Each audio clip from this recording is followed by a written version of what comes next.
Hey, what's up, everyone? AJ Writes Crypto here. Thanks so much for joining us today. Super, interesting type interview today. You guys know that I like to interview founders of projects. And right here, I have my good friend, Tommy World Power. Tommy, we have a lot to get into today, but first off, tell us a bit about yourself and how you doing. What's up, guys? Good to be here. So just high level, I've been in crypto for 11 years. I was watching it in 2012 and bought in my first Bitcoin in 2013. I was really early to Dogecoin. That came out early 2014. Was an investor in the Ethereum ICO, also in 2014. And I was originally a crypto YouTuber myself. And I taught a lot of people about like Ethereum and stuff back in the early days. At this point, I'm a founder. I've been in crypto for, again, about 11 years now. But yeah, I've studied crypto every day. Proud of what we've done in the crypto space, which I'll tell you guys a bit more about. But that's kind of a little high level on me. Yeah, perfect. So before we get into, the details of the blockchain you're building, I want to take the temperature of the room and get a feel for where you are with the macro. I mean, like right now, I kind of want to know your thoughts on like this kind of early Bitcoin bull run. So right now there are two separate schools of thinking. One school of thinking is that the bull run is early and the timeline that we know throughout the years has been thrown out the window. It's been defenestrated. The second school of thinking is that, the timeline is still going to be the timeline, and a year after the Bitcoin halving, which comes in like a month, is still going to be the top. So what school are you in? Are you in early run or scheduled as usual? What's your thoughts? Well, I would say early, as Bitcoin's had a big surge early on. It's not always the case. In the 2017 bubble, Bitcoin was the laggard, and other coins like Ethereum and Dash took off really early in the run, and Bitcoin kind of caught up.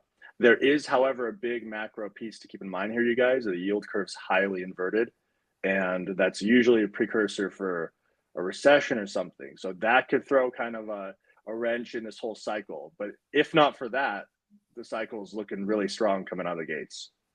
Yeah, for sure. I mean, I would have never guessed, September last year, just last September that, March we'd be talking 73,000 Bitcoins. It is unheard of for pre-halving, but at the same time, like, obviously that's a direct result of the ETF, direct result of, that institutional attraction. But at the same time, we still have the halving, but this time the halving going from 6 to 12, I mean, from 12 to 6, sure, that's kind of a supply shock, but 6 to 3 isn't that much of a supply shock. So I can totally see where everyone is kind of where a lot of us are at odds on how this is going to play out. Honestly, I'm here for it. My next question for you, Tommy, is what are your thoughts on the Ethereum ETF? I mean, do they drag it out? Does it open the floodgates? What are your thoughts on that one? Man, I'm stoked about it. And I find that a lot of kind of normies don't know that Ethereum is actually deflationary, and that is super powerful. Tied to the Ethereum ETF. I mean, I think people are going to be, after seeing what happened with the Bitcoin ETF, they're going to try to front run the Ethereum ETF. It's a very positive, powerful catalyst. And I also do logarithmic regression charts on kind of fair valuations. And Bitcoin's actually past its fair valuation based on my calculations. Fair value currently 50,000. Bitcoin's at 70,000, which is fine because the momentum is building and it can go a lot higher than that. But Ethereum's fair value is $8,000 today. And right now the price is $4,000. So that could be really explosive for Ethereum this year. So I'm stoked for it. And I love Ethereum. I can't wait to see it pop. It's going to take, I think, a lot of the market is going to follow it soon after. Yeah, I am currently working on, the data, the research for my Ethereum price prediction. Definitely everybody watch for that video coming in the next little while. I mean, I will kind of say right here on this video, though, I would like to see Ethereum hit 10,000. Where are you with that? Hell yeah. I mean, yeah. This is my language. You know what I mean? I'm looking for Ethereum for this cycle, 15 to 30K. That's my target. So yeah, I mean, but that we can see candles of, more than $1,000 soon enough. I mean, that's crazy to say now, but when stuff starts moving, that's when the fun really begins. Yeah, that's for sure. I mean, speaking of things moving, your project, Energi, ticker NRG, has been doing pretty well. You're up over 90% in the past 26 days. So I just kind of wanted you to give like a background on your project. Like, how did you get started? building a blockchain, and then we'll kind of get into the details of it. For sure. And by the way, if you guys haven't seen it, I'm on Killer Whales. So that just came out recently, and that's on like Apple and Google Store. So you guys can get that pretty easily now. Hell yeah. But in the video, and I'll tell you guys too, it was the 4th of July, 2017. And this was before all this crazy stuff happened in the world, you know? And I got a message from the universe, from God, whatever you want to call it. I look at them, that is the same thing essentially. And it was a message like, you got to build a blockchain. As in, I got to build a blockchain. And it was a really powerful message, and I can still feel the energy of it today. And I didn't really know why I had to, although I do have a good understanding of blockchain, but I think I understand why now, because it's been since 2017 till now, we're going to hit 7 years this year, but essentially we've innovated really important stuff that no one else did, which is surprising to me. It's really surprising. There's all these big incumbent blockchains, billion-dollar blockchains, a lot of resources, a lot of power, but all these blockchains have put security kind of in the background. And I have brought security in the foreground because I think security is a fundamental aspect of blockchain. Now, I'm not talking about the hashing algorithm or something like that. I'm talking about security of user assets for businesses. And that's where I've really brought innovation to the space. Yeah. So besides the security putting out to the front, well, first of all, how does that work? Let's start with that. What does that look like? How does that work? And has anybody ever lost NRG coins from at all ever? Yeah, for sure. I mean, so how it happened is we launched Energi, Gen 1 released on April 14th, 2018. And soon after that, we started having users getting scammed, like over the couple months, everything, imitators, right? Imitating team members. Back then, it was a lot of Discord scams and Telegram scams. Still happens today. There's more advanced sort of scams today. But impersonations where they pretend like they're a team member, build trust over time, sometimes months. And then when there's an opportune time, like a network upgrade or something, they'll reach out to the community members and say, hey, I want to help you personally with this. And the community member feels flattered. They're like, oh, wow, direct support from the team member reaching out to me. And then they kind of like got him through, and then they trick them to reveal their private key or something like that. Boom, their stuff's stolen. That happened a number of times. And that's where I really got thinking. I'm like, there's no way this is the future. How can the future be something where you have a normie coming in with little experience and they're just sitting ducks for these guys because they don't have the experience? Like anyone who's experienced in blockchain is going to know to be hyper careful. But for newbies, like it's like a learning experience that they're like paying their dues of having to get scammed. And I don't think that's correct. I don't think that's the future. And so that's where I really got thinking. No one really went down this path before, but I was like, there's no way this is the future. The future is going to look like something else. And so instead of waiting for someone else to do it, I created it. So I want you to understand the why first and foremost, because the why is important. Why I did it. Perfect. Right? So that's why I did it, because I was like, it has to be fixed. Right. Yeah. So you can't have people. Yeah, I was just saying, like, this is a common thing in crypto. Even an influencer like myself. I mean, I literally paid someone to take down the impersonators of me on Twitter, and they can't do it. They can't do it. Like every day, if you take one down, 2 more pop up, and it is a constant issue in crypto. But I kind of wanted to get into you answered the why, but moving forward, like how do you for do sure? That? And by the way, all those issues you mentioned they all root back to a lack of governance on the blockchain, proper governance. And let me say something first of all, because when I first was telling people about this, they thought it wasn't even possible. So let me just make this as simple to understand. Okay. There's plenty of DAOs today, right? There's tons of DAOs around, and DAOs vote on how to allocate funds. Energi is an early DAO. Again, we were a DAO way back when we launched in 2018. And a DAO can be used to allocate funds, to vote on how to spend funds. A DAO can also be used for enforcement. And this is where I innovated that no one else did. We brought enforcement capability to the DAO. So just like a DAO can vote, say, hey, let's spend money here. A DAO can also say, hey, that's a bad actor. It needs to be frozen, Okay. That's the innovation. No one else has built that. Is that crazy to say right now? Like, pause. Like, no one else has built that. Why? I don't know. But that's why I had to build it, because no one else was going to build it. Well, yeah, so they do like to have like blacklist. Some people can get like blacklisted. How is it different from? Is it similar to that? How people do that? Like at least from exchanges I've seen. Exchanges and also centralized services, centralized tokens can do that, like USDT, USDC. They can freeze it, by the way, but you're not going to have a lot of luck there. I had 30 grand of USDC stolen through an address poisoning like a year ago. If you guys don't know what address poisoning is, read up on, watch out for that. They switch out the middle part of the address, like the back ends are so it looks like your address, right? Exactly. Yeah, I've seen that. Yeah, that's rough. I contacted USDC and they're like, we can't do anything unless you have a court order. How the hell am I going to get a court order? And then 6 hours later, the guy turns it into ETH. And then once he turns into ETH, it's gone. It's out of reach. There's no governance there, you know? So you do have governance on the tokens, but if they turn those assets into ETH or the native token, it's out of reach. It's no longer within power of governance, even if they were willing to help you, which, you know, they're not always willing to, like with me. So unless you're moving like $20 million and you got them on speed dial, then I'm sorry, you don't matter.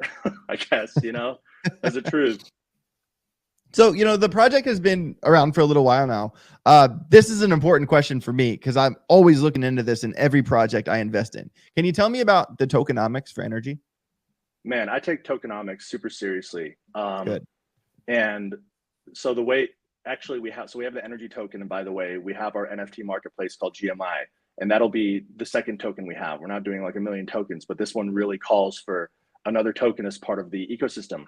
But back when we made the tokenomics for Energi, we didn't have all the DeFi components we have today. But I will say, even within our tokenomics, there's a number of really innovative things. One of those things is having a part of the coin emission go to the decentralized treasury. And we have 40%, which is a very large amount of our coin emission go to that treasury. And that's actually how everything is paid for in Energi. It's really powerful. So yeah, 1 million coins are emitted per month. Very simple, not 1,358,252.72, just 1 million. Seriously. I felt that. I felt that. Yeah, it's crazy. I don't know how they come up with these numbers sometimes. 1 million, so 400,000 go to the treasury. And that's how everything's paid for. But if you want to look at it simply, about almost half go to the treasury, and then about half go toward staking and masternodes. Staking is our layer 1, masternodes are layer 2. We have 2 layers built in, and it's kind of like we have a lot of futuristic concepts built into Energi that are ahead of its time. One of them is having a layer 1 and layer 2 built in the blockchain since we launched in 2018, and the treasury. So again, on tokenomics, 1 million Energi per month. When we launched, the inflation rate was pretty high. You know, it was like 100% between year 1 and year 2, basically. Right. Now it's like 15%. So that inflation rate is dropping over time. Gotcha. So wait, so there's no max supply on the coin? And so here's one thing I've realized since then. I realized there's a lot of like people love a max supply because they're like, oh, there's only this many coins. I have this conversation with people frequently. But on the other hand, what actually really matters is the demand side of the curve, not the supply side. And let me explain that. You could have an NFT collection with 10,000 units from day one, and they may never launch another collection or do anything. But some of those NFTs went down 99.9%. So the supply, the inflation was 0%. So why, if something has an inflation rate of 0, does it go down so much in price? It's because the focus actually should be on the demand side of the curve rather than supply. As long as the supply is reasonable, if demand is exceeding supply, the price goes up. That's like some advanced tokenomics. I agree with you. But the other side of that coin is demand plus scarcity equals excitement. Sure. I know. And I know. And in hindsight, if I might, the reason I didn't do a max supply is this, because I built Energi to be able to be alive and functioning 100 years from now. I built Energi with that sort of foresight. And if we ever put a max supply on it, it means that one day there's no more coins for the treasury. And if there's no more coins for the treasury, how does the system pay for itself? And that's why I didn't put a max supply. I understand. I think that obviously there are successful projects with max supplies. You know, it doesn't have to be necessarily one or the other, in my opinion. So I do want to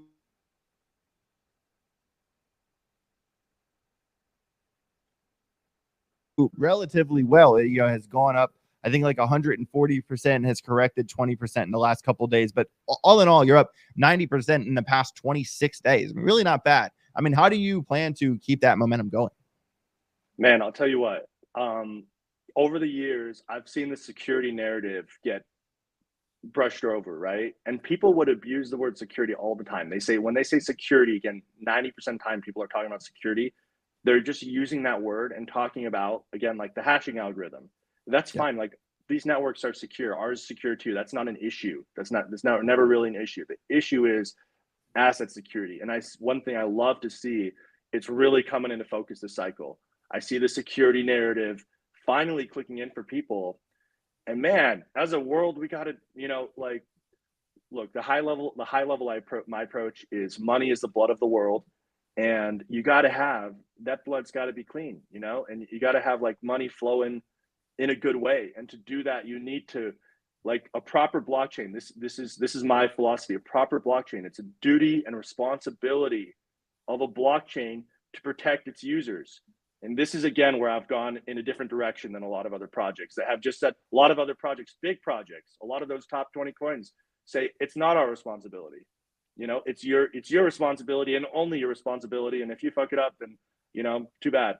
But for us, it's like no, I will do my best to protect our users, our businesses. And this is one thing I really realize is businesses are the ones who are affected way more. People might get scammed like once every couple of years or something, right?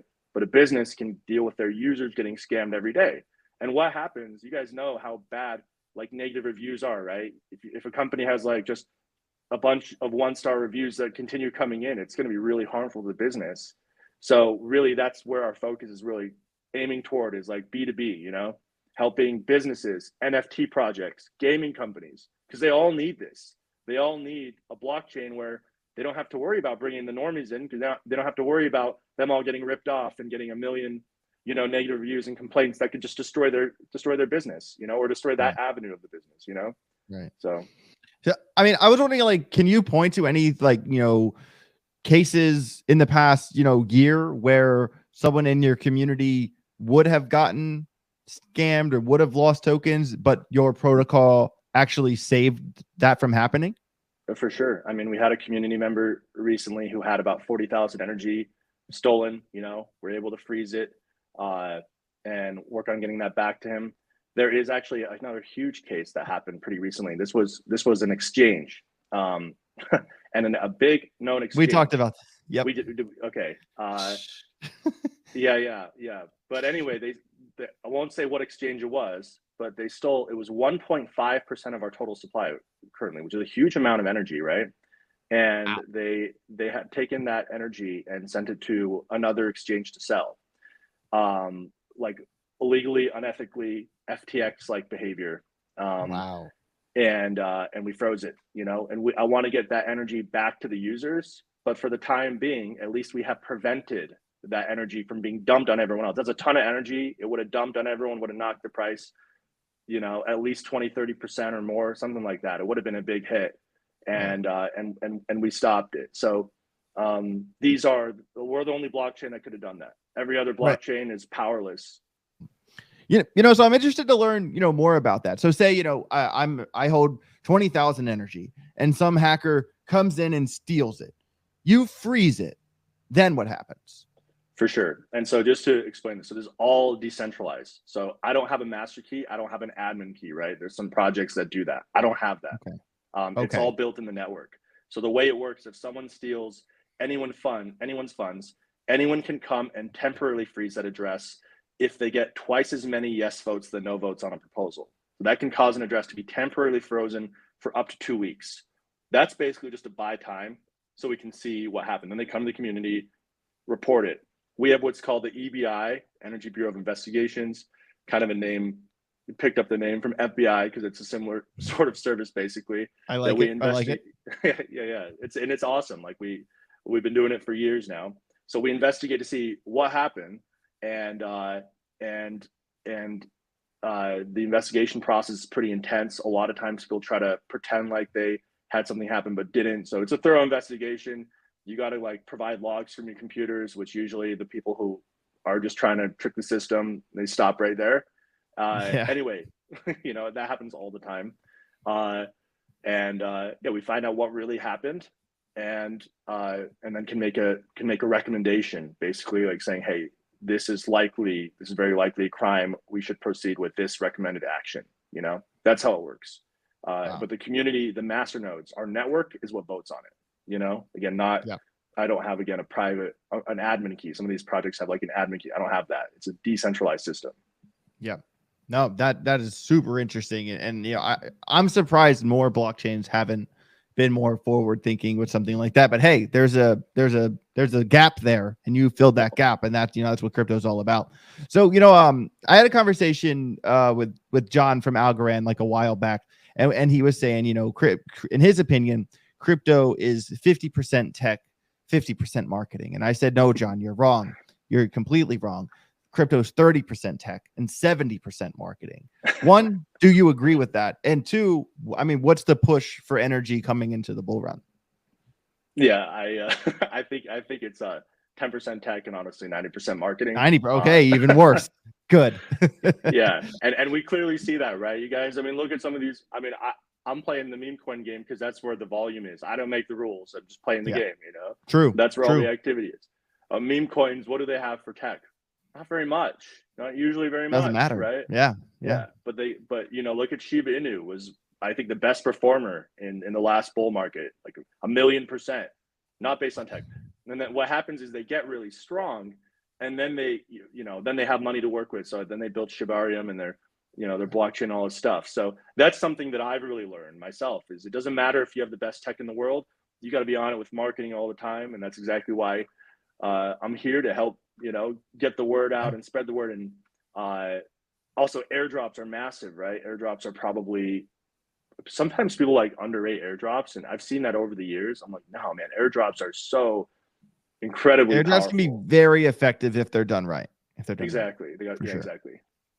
So how can people get involved with airdrops in your ecosystem? So we did our season 1 airdrop for GMI. We're going to have season 2, 3, and 4. These are all planned for this year. This is again for our NFT marketplace. So you guys want to check it out, go to gonnamakeit.com, app.gonnamakeit.com will take you directly to our marketplace. Is in a soft launch right now. It means we haven't done like the grand opening announcement, but it's working, and we're continuing to build on that. So we're going to tie our season 2 airdrop to that grand opening. So that's going to be a huge one.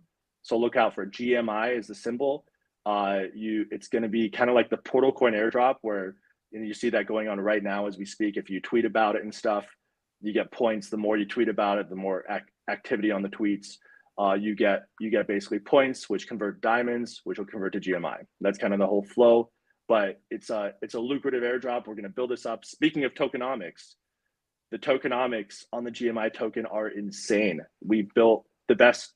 I mean, I'm always looking again for something better, but the tokenomics are the best I've seen, to try to be humble about it. But the way it works is you take the GMI token when you get it, and you put it in a liquidity pool with like ETH or Energy. We'll have both available. And those people who lock it up long term, those people who lock it up for long term, we have different lockup pools, get a really big multiplier. And this is where tokenomics comes in, because sometimes people do like staking rewards for tokenomics, but really what you should do is give people rewards that are actually doing something useful with the token, like providing liquidity, not just staking it. It's not even really staking it, right? Because it's not securing their network. It's just locking it up. But if you have them do something useful, like provide liquidity, that's a big part of tokenomics. So the GMI tokenomics are going to be sick, and I'm stoked for that. The token itself is going to be released next year, but these seasons are all going to build a ton of hype for both our marketplace and the token. And that's how we attract projects and everything like that to using our marketplace, building that awareness and all that.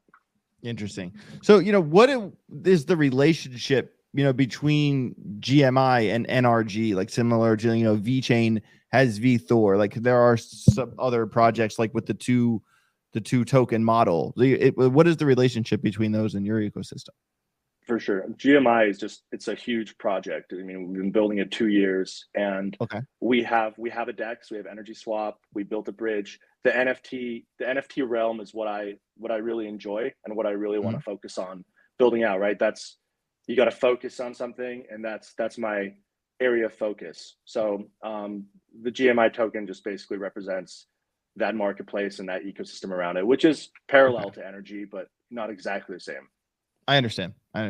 Awesome, dude. Well, first of all, thank you so much for being here. I have a couple questions for you before you go. Just a quick shout out to the audience. If you're enjoying this interview, if you've made it this far, thank you so much for being here. Make sure you smash the like button and comment down below if you have any questions. If you haven't already, also subscribe to the channel and subscribe to my friend Tommy. All the links for this project and his Twitter, all linked down below in the description. So Tommy, it really comes down to this for me. And I ask this to almost every person I interview. What is your plan of action for the next bull run? And systematically, like, what is the goal and how do you get there? Well, obviously the bull market that we're in now, right? It's going, baby. Let's go. Yeah. Well, like I'm still thinking bull run 25, year and a half after having. I feel like this is just this is the tease before this is the calm before the storm, really. Man, well, just to your point, like you said earlier, man, it's all marketing. So you got to be just gunning it on that avenue. It's obviously you have a good product. It's even much more strong, right? So that's really my focus. We got the products. We built the foundational technology, right? The blockchain that can do all this advanced security stuff. We're working on building those partnerships, getting people on our blockchain. If you guys have a project, I'll just throw out there. If you guys have a project that would benefit from security, get in contact with me on X. AG will put my link below so you guys can find it. You DM me directly, but there's so much utility for what we built. Insurance companies, for instance, just that alone, that's not even NFTs, but what better blockchain to insure products on than one that can actually protect the products from being stolen, right? So like we're focusing on finding these partnerships that are really going to benefit from our blockchain. But again, just doing that marketing, doing the airdrop. I mean, my goal honestly is we got 20,000 followers from our season 1 airdrop. These upcoming seasons, I want to get a couple 100,000 followers on both Energi, GMI, and really, build that awareness and get people over to us. And I think once people experience using blockchain without worrying about theft, without worrying about contract hacks, a builder can build and not worry about a tiny little bug. Every other blockchain right now, God forbid, if you have a little bug, your stuff can go up in flames tomorrow. That's crazy, crazy. But Energi, we can stop that and protect you. So yeah, we're just full speed ahead, baby. This last bull market, I wasn't focused on marketing. I was focused on the tech. This bull market, I'm all focused on marketing. So it's go time. I feel like that is certainly the spirit. And I've seen that narrative, time and time again. I can point to 1,000 blockchains that are just amazing tech, but then they're like, where is everyone? Because they focus on the tech and not on the marketing. And now I think you see a lot of that strategy shift this time around. I think that is certainly the smartest thing to do, especially for where we are in the market now, because, I feel like what we have seen recently has been all institutions. Do you really feel like retail is back the way retail? Not yet. Exactly. That's what I'm thinking. And that's why I'm still thinking, despite the early run up, I'm still thinking late 25 for the top of the next bull run. It just makes the most sense to me. For sure. I agree. I mean, that would rhyme with all the cycles, but just a caveat, we should always look for differentiation. Cycle could be earlier, could be longer. We don't know, but exactly like you said, I'm thinking the same. Like I would expect it to land end of next year would be the end of it. But we have to just be conscious just in case.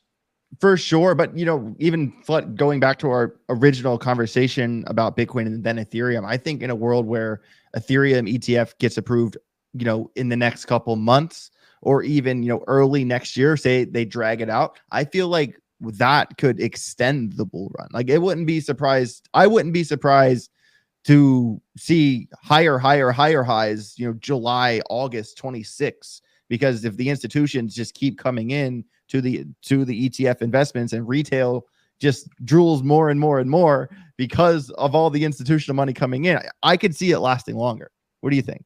For sure. And this is where this cycle is a bit tricky because we have the elections coming up. Exactly. Right? And then I'm kind of like wondering, things are kind of weird in the US right now. And I'm wondering what's going to happen going into those elections. And could that be a catalyst that could, maybe it drags the market down, the whole stock market. I don't know, but something to be conscious of, I should say. And how that could affect things. And by the way, Satoshi really made Bitcoin as kind of you know, kind of against all the, that was after the 2008 financial crisis. Yep. The article he put in the Genesis block, you know, was the article about the great financial crisis of 2008. So Bitcoin was really made as a response to that. So I'm really interested, if some calamity, God forbid, does happen, I think that would actually be a huge catalyst for crypto in the aftermath, that people might be like really disillusioned with, you know, traditional financial whatever, and they're like, that might be like the catalyst for a super cycle. So I don't know. It's really hard to read the future. But no, you know, and see, I think the word super cycle getting thrown around isn't a terrible thing if you consider, one, it's an election year. So the current administration is going to try to bolster the numbers to make us all appear like everything's totally fine. Everything's good here. The interest hikes that we were worried about getting pushed back ended up not mattering at all. Bitcoin's at all-time highs, and we never even got the interest cuts, not the hikes, the interest cuts. I mean, we still haven't got those interest cuts. So once we get the interest cuts, that's going to even be better for the markets. You know, a weak dollar is a strong market and vice versa. And, you know, say they bolster the numbers up to the point of the election, I don't care who wins, as long as it's someone who's pro crypto, that, you know, even if it's RFK or Trump, whoever, whatever, as long as it's not what we have now, I'm good with it, to be honest. And then, going into next year, we might have some regulation changes and a stronger economy from the bolstering from this year. I feel like it's a kind of the perfect storm, to be honest with you. Totally. And part of me is like really excited for it, and part of me is like, what the hell is going on? Is going to happen type of thing. But yeah, man, I feel you. But yeah, to your point, yeah, I think we're very early in the cycle, right? Just retail hasn't come 100%. ETH hasn't done anything yet. Like ETH's just barely, you know, just started. Yep. We're just waking up. Any closing thoughts about you or your project Energi before we close today, bro? No, it's been great to be here. Thanks for having me, AJ. I will just tell everyone, you know, always say, be grateful for it, right? I know like the crypto is very volatile, you know, and ups and downs, but just always remember to be grateful for it. That gratitude, if you're grateful for it, it's going to reward you. You know, pay your dues, study it every day, tune into, you know, awesome people like AJ here. Love your content, AJ. Glad to be here. So appreciate it. Yeah, good. Awesome, man. I really appreciate it. I think that's a really good message to leave people with, you know, kind of tap into that humility. You know, I always kind of think, you know, back to just like 15-year-old me racing dirt bikes every weekend. I never thought any of this would happen like this. And it's important, you know, you see a lot of people in crypto kind of get like ungrateful, and it's just kind of like, why? Yeah, I feel like, you know, if you're out there and you listen to this and you're not sure where to start, you're not sure, just throw yourself into the fire, live life with complete abandon, and chase your dreams. So with all that being said, Tommy, really appreciate your time. Thank you so much for being here. Everyone out there, make sure you smash the like button, subscribe to the channel if you haven't already. Make sure you check out my buddy Tommy, his project Energi. All the links down below. Comment what you think. Have yourself a great rest of your day. Get rich or get wrecked. Later.